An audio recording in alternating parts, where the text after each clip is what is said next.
Hey, welcome back. Another day, another vlog. Hope you're all well on this Tuesday. Day one for some people in WA that have had the long weekend. Congrats to you. Got that bit of extra work done. It's always good to have an extra day. I know my holidays at the moment just let me get a bit extra done. Not on my video department, but I'm slowly catching up on that. I catch up and then I fall behind. I catch up, I fall behind. I have to learn a new technique or something like that. But I had a win last night. I think I've said to you last couple of days, I've struggled a little bit with the Bell's Astro little trip I did. I've got a great video. I believe it's going to be a good video now. I was really struggling to get the photos to match up because I think what I've done, I've just gone too high with the aperture, and I've done a bit of research. I'm going to fix that tonight. But I was able, using a new technique called luminance masks. It's not new, but a new thing for me to try out. I tried a free copy and I've been playing around with it a couple of days, and yesterday it come home to roost and I was able to get 3 good photos and they match up to the compositions that I talked about in the video, so we're good to go, and I've got the video sort of halfway started. So that's fantastic, great news. I don't lose that whole video, so that was really, really good. So I'm super excited about that. And then, so I'm thinking I probably won't get done tonight. I'll be going to bed early because I want to get out. This is my last time, probably this month, that I'll be able to get out with the moons and the weather, to get out and get an astro shot with that beautiful big tree I've got. So I want to go and do that tonight and see if I can get a win with that one. I've had 2 bad runs trying to get some astro photos in the last week. I've come away with nothing. I got a nice thunderstorm out of one, which was a time lapse, which I'll use in that video. But yeah, I just I'm sure all you photographers know, sometimes you just lose, and I've lost twice. Last 2 outings I've lost twice, and unfortunately like 2, 3 in the morning, so just you come home nothing and you smash. So, but I think I'm pretty positive about tonight. I've got a good plan in place, and I've got a backup plan. So yeah, fingers crossed we can get all that sorted. So yeah, happy with that. So next video's on its way. Probably be end of this week for this week's video, so it's not too bad. I guess I'm never really on time. I don't have a set schedule I can sort of get to. All depends on my little buddy Jack, but he's the most important thing in my life. So yeah, that's what it's all about. Rightio, let's get on to some news then. How's that sound?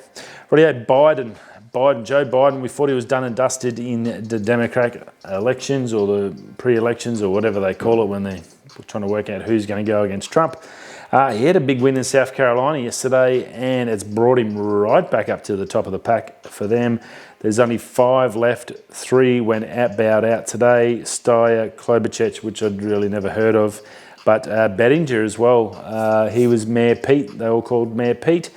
Younger guy, fresh-faced, plenty of enthusiasm, and done a great job as a mayor of wherever he'd been, and it was sort of an outside thing. I think he just doesn't have that pull in Washington, unfortunately, to get that power behind him to back him. I think that's what he's thinking. But I think next time the election comes, they'll obviously, whoever's in here now is going to be in there just to get rid of Trump. I think that's what it's going to be, unless they do amazing, fantastic job and survive, get 2 terms.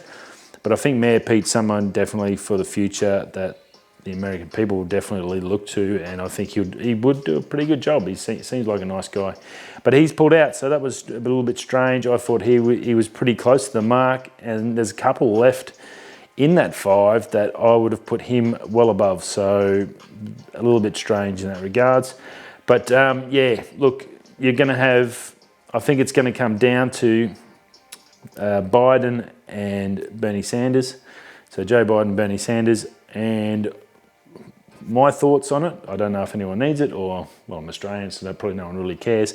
But my thoughts is, if you're going to have 2 people going against each other, you don't really want the same sort of person, because then it's going to become too hard of a decision to pick between the two when you're going to vote. Most people do their votes not on the actual policies, they actually pick on the person and what that person, how they feel about that person and how they look at them. Trump's very obviously a bit of a dick, but he's powerful, strong, comes out with that gusto. He wants to, yeah, I'm going to do it. I don't care who's in my way. I'm going to do it. I'm going to make it happen. You want it done? I'll get it done. That sort of a person. I think Biden, not exactly the same, but has a little bit of that strong. He's got a very strong, I guess, I hate to say it, but like a manly sort of a thing. It's like that. Whereas Bernie Sanders is a very sort of a free spirit, a very relaxed, calm dude. He's all about looking after people, treating people nicely with respect. He's very well mannered and just well liked by a lot of people, including a lot of young people. So I would, if I was a betting man, and I generally am, if I've got any money, but I won't be betting on this, but I would put my money on Bernie Sanders against Trump. And I've got a funny feeling that's how it's going to end up. I would say it's going to be Bernie Sanders v. Trump for the election. And especially with the 5 left, there's only one really. I can't remember the lady's name. And that's not a good thing if I can't remember her name. But I don't think Biden's able to beat Trump. I just don't think he's got what he needs to do it, unfortunately. I do think Bernie Sanders has a chance. I do, and you know what? It's going to be a tough fight. Whoever gets it and goes against him, he is not going to lose this thing easily. He's definitely got to be going in this as a favourite. So whoever wins it is going to have an uphill battle, and they're going to really have to bust their ass to get the win. So it'll be very interesting. Actually, it's a very interesting election to watch and witness, I guess. Rightio, let's go into a bit of products. We'll go some toy stuff first, and then we'll look at a couple of cars, which are pretty interesting. So Shimano fishing side, Shimano's just released a new little rod range called the Blue Romance rods. Nice little light tealy blue colour for Australia. It's an Australian version. It's got high power X blanks, CO4 reel seats, Fuji Alkanite guide, so super high quality gear in there. It's coming in 8 spin models and 2 bait caster models. It'll go from a 5'8" to a 7'8" top out. The bait caster 5'8" and 6 foot, so very much for that northern Australia, where I come from, that's pretty much generally what people use, 5'8" to 6 footers. That's pretty standard barrow rods. A good price range, about $270 to $320, the top of the range. So that's a good sort of entry level sort of a rod if you're going and you're doing a decent amount of fishing and super high quality fish, like a barra or a GT or mangrove jacks and stuff like that. So that will be a nice little rod for someone if they're looking to get a new rod. Definitely worth checking out. It's not the upper echelon. I can't remember the model name of the thing. We did cover it a few weeks ago, or maybe a month or so ago when they brought out that. There was a Barra specific rod. I think that's around the 400 to 500 mark. So this is sort of next tier down, but it looks like a decent bit of kit and definitely worth checking out. Nexdock, Nexdock, is a smartphone powered laptop, which I thought was pretty interesting. So I thought I'd chuck this in. Unbox Therapy boys were checking it out, and look, it's Android only, obviously. There's no Apple connections for it.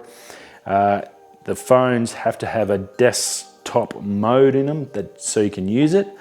But I think the principle and the idea behind it are pretty smart. These new phones, a la the S20 Ultra and the S20s, that big Snapdragon 865. We talked about the Sony's got the A65 in there, all for photography and all about cameras.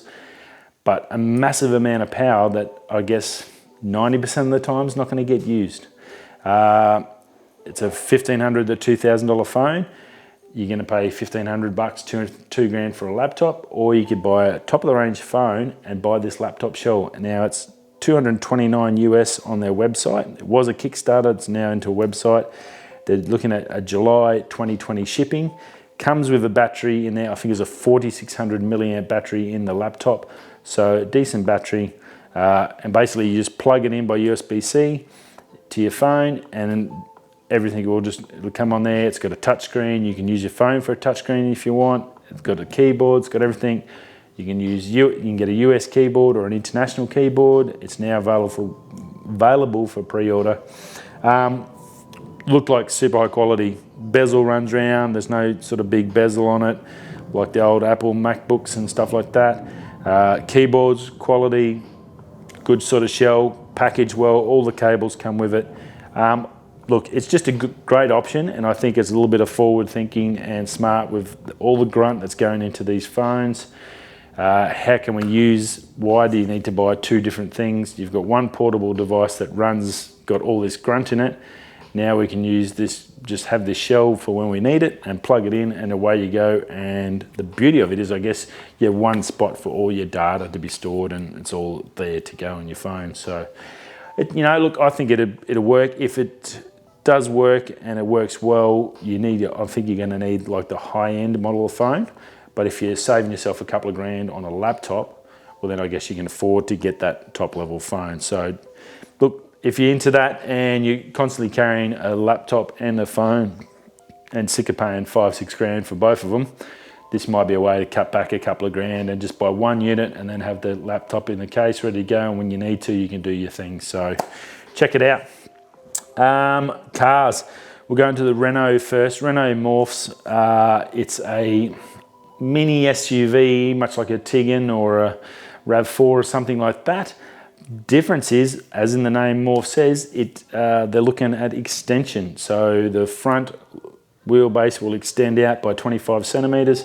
So will the rear. That will extend, obviously, your luggage and carrying capacity in the rear, which is a good idea if you're going on an extended holiday with family. And in the front, it will extend it out and allow an extra battery pack to be installed.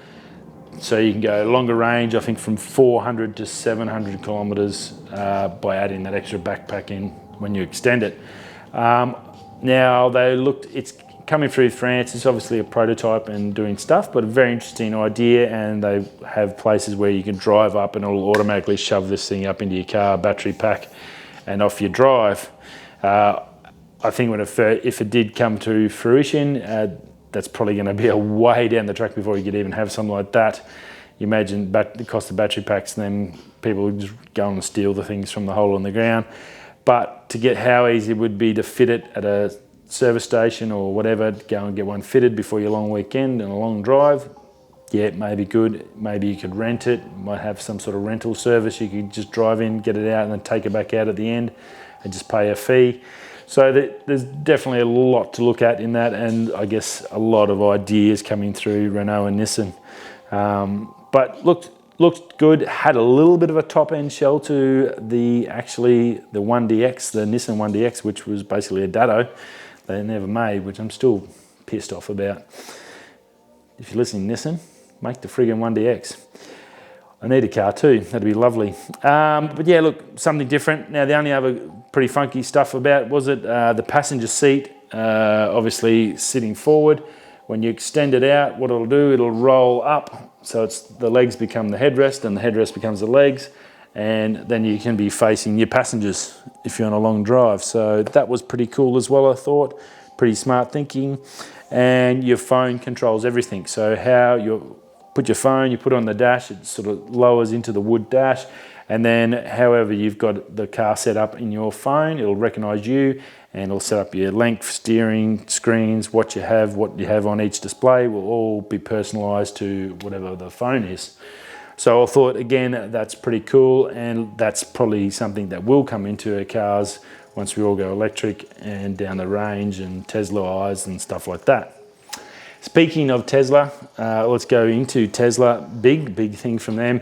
They announced a Model 3 Track Mode version 2 upgrade. So the Model 3, which has been pretty darn successful for them, more of a family car, but it has a little track mode. They had a version 1 track mode, but it didn't have too much in it, but let you basically take it out and give it a flogging on the weekend. If that's what you're into, if that's your game, definitely a bit of fun with an electric car. I think it'll be pretty cool. All that torque on power, it's coming out of those corners, just full torque the whole way through. It'd be very, very cool. This version 2 is a hardware and software upgrade. So basically the hardware side is you get new wheels, new bigger wheels, I think it goes up to 19-inch rims, obviously built for speed and heat and getting cooling, and same brake, a whole new brake setup, but new materials, so it allows for better cooling. So that was cool. Software-wise,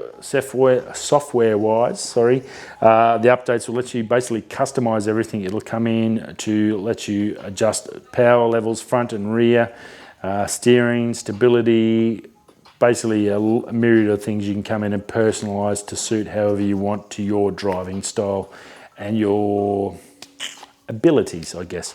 So very, very cool. And the guys that there's a couple of guys went down and tested Salamandrin and Everything Apple Pro. I don't know why he was, but he's a big Apple Tesla guy and he got along.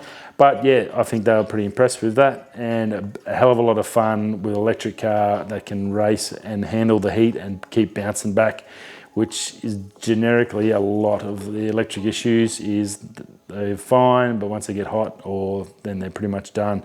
So the Tesla's pretty well known to be good at that, and to be able to go and race a Tesla is very, very cool. And I think we'll see a lot more of that in the next couple of years. Then you'll start seeing some sort of racing series. So yeah, very, very cool to get this in there. I'm not sure what it actually costs, but knowing Tesla, it's not going to be cheap. Whole new brake package, and with rims, there'll be at least a few $1,000 there.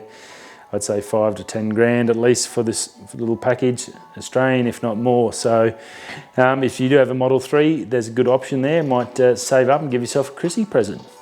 Very cool. Anyway, that's about it. Not a bad day for a Tuesday. Tomorrow's the middle of the week.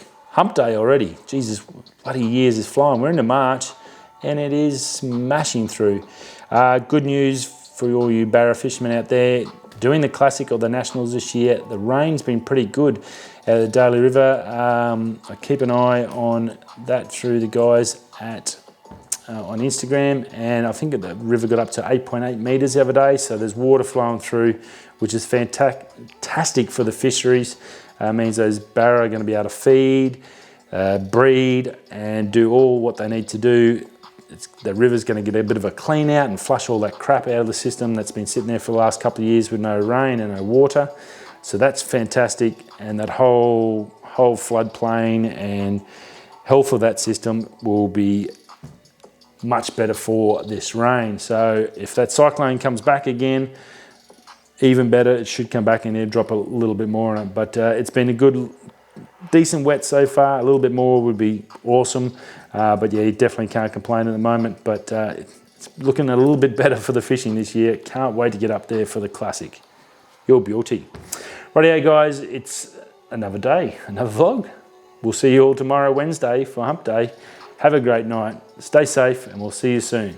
If you're hitting that way or hitting that way, don't pop it up. I did. It's no fun. See you soon.